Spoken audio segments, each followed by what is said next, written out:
Now, although at this point the entity has spirit, it's not unspirited. It's not aware of itself as an entity. Third density, or late second density, let's use the example of pets. When you start petting your pets, when you start giving them attention, you start rewarding them for certain behaviors, you start punishing them for other behaviors, you start calling out their name, and every time they respond, there is some kind of emotional connection because they respond to their name. So they begin to learn that they are them and not you. They begin to learn that they are them and not the door. So this distinction, this specificity begins to arise and becomes really pristine, or becomes really heightened to a place where that self-consciousness arises, at which point the entity is harvestable, as the Law of One would say, or ready for graduation into third density, into a vehicle that has the capacity to reflect on itself, to know that it is itself and not other self, and the capacity to then think and reflect and philosophize, etc. And hence, or then, we have what we currently kind of are. Although we are in the very late stages of third density, these bodies are still mostly third density. And so, this is the shift that we're currently experiencing, as you've heard Corey speak of as well, and Roger. Third going to fourth density. So, let me see. All right, here we kind of get to the main understandings that I want to get across, at least give you a sense of. Fourth density is the density of love or understanding, also known as the law of love. It's a density governed by the law of love. The intention for the entity, for the spiritual seeker, for the adept in this density, or to become part of this density, or the beginning stages of this density, is to realize the essential non-separation between self and other self. It's kind of what we're doing. You see it all over the place. On planet Earth, the whole topic, the underlying topic of all the controversies and all the political unrest and all the establishments falling apart and all these communities coming together, you can identify the essential desire to know that self and other self are not separate. Does this make sense so far? Cool. The main learned teaching of this density would be opening the heart in faith to the Creator and other self. So these, just to be clear, these are all my words inspired by the Law of One, but this is not directly taken from the Law of One. I'm not actually commenting so much on the Law of One in this session. I'm just giving you my view on it, on this topic, not even on the Law of One. I'm using some of the words. So the main learned teaching of fourth density is opening the heart in faith to the Creator and other selves. Some of the main means that you have to activate that fourth density understanding in yourself is constant acts of service to others, opening the heart to other selves. This didn't make it into the slide, but faith, just having faith, not knowing, being okay with not knowing, just having faith, trusting. That's an act of opening the heart. It's an act of believing that you're one. It's an act of believing that all is connected to what you are, taking care of you. Trust and transparency between oneself, the levels of one's own psyche, and then extend that towards other self. Community, one of the main means, and empathic social interactions, or the beginnings of a social memory complex. When a group of entities become so closely aligned to each other that they're so in vibrational sync that they think the same thing at the same time, or they can at least think the same thing at the same time, feel the same thing at the same time.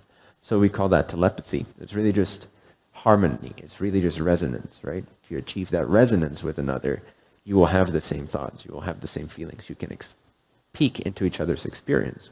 When you do that at a group level, and you do that to such an extent where each entity of that group is ready to quote-unquote merge, and there's no need to keep a secret database of experiences, of privacy. When privacy is no longer a psychological or vibrational issue, I'm not talking about the Facebook privacy and stuff, which is messed up, but I'm talking about the vibrational, psychological need for privacy. When there's so much trust and faith that other self is the creator and you are the creator, and that there's an essential non-separation, when that's crystal clear, there's no need to hide what you're thinking, what you're feeling, what you've experienced, what you've done. There's also therefore acceptance and forgiveness of self. Third, going into fourth density, some of the sub-lessons you could define would be opening the heart of self in love to other selves. Discover your calling, what's your purpose, what makes you tick, why are you here, what's your blueprint, and start acting on that. It also raises your frequency, opens your heart, gives you confidence in the abundant, infinite nature of this reality, of what you're capable of. And so it makes you less restricted, less greedy, less separated. Physical reality is really just a dream within consciousness. It's another helpful sub-lesson. You'll wake up to this nevertheless. At some point in time, you'll wake up to this anyway. But it can also be an activated lesson that you can actually directly experiment with. That physical reality is really just a dream within consciousness. You attract/create your experiential and circumstantial reality through your beliefs and definitions. Most of you already believe this, or at least know about it, and some of you have already practiced this for many years. All things are interconnected. Most of you already understand that as well, but again, how much of it is intellectual and how much of it is taken beyond the mind? How much of that interconnectedness can you see, experience? So you can do certain practices to increase that awareness so that it becomes real. It's not just something you talk about with your friends because it's a cool concept, which is also cool, but that's shallow awakening. Deep awakening is where it becomes experiential, which has always been my drive, how to take all this, make it as intellectually appealing as possible, but in such a way that it actually drops the participant or the adept into a real experience of it, because if it's not really experienced, it doesn't really transform the entity's perspective, and it doesn't really upgrade to another density. Compassion, one of the sub-lessons. Compassion, you could also say tolerance and patience. The knowledge that you have a higher mind and a higher self, just that alone, just that awareness of, oh, I'm not just here as a single entity having to take care of everything and control everything. I actually have support. It is actually guided by a cosmic self. Just that awareness alone begins to settle into fourth density as well. This life is one of many. Just again, understanding the bigger context of things. Genuine care about the collective. Common challenges and attachments to transcend when letting go of third density vibrations. It's the negative ego. Fourth density still has shit ton of ego in it. Don't worry, you can keep your ego. Fifth density still has ego in it. At sixth density, it begins to really dissolve. So the negative ego is the main issue. It's the negative cycles, the negative thought patterns, the beliefs based in lack. Things are lacking, things are missing, things are not good enough. So we need to be able to let go of that if we want to let go of the third density vibrations.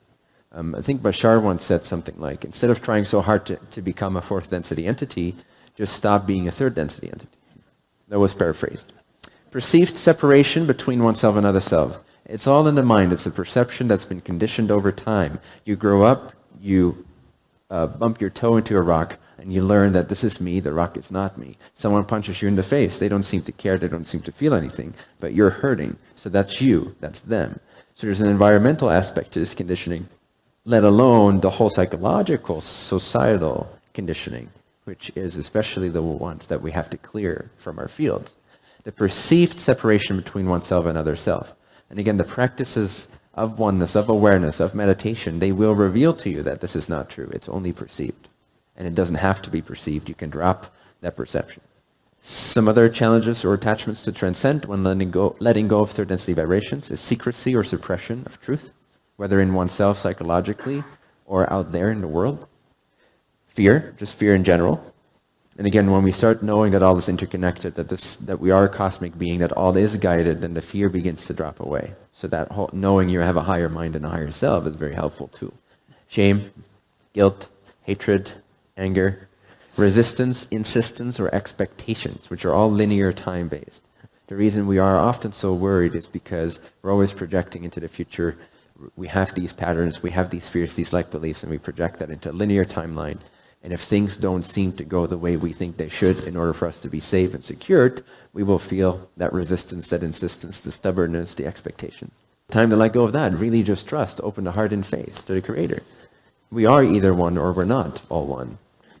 Linear thinking, planning, kind of same thing. Externalized physical reality worldview, or Newtonian thinking and feeling. Just this basic standard thing we are conditioned with. It's very similar to perceived separation between myself and yourself.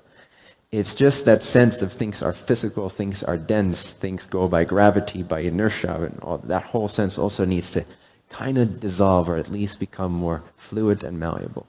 All right, that's the brief overview of third density going into fourth density and some of the spiritual lessons that need to be learned.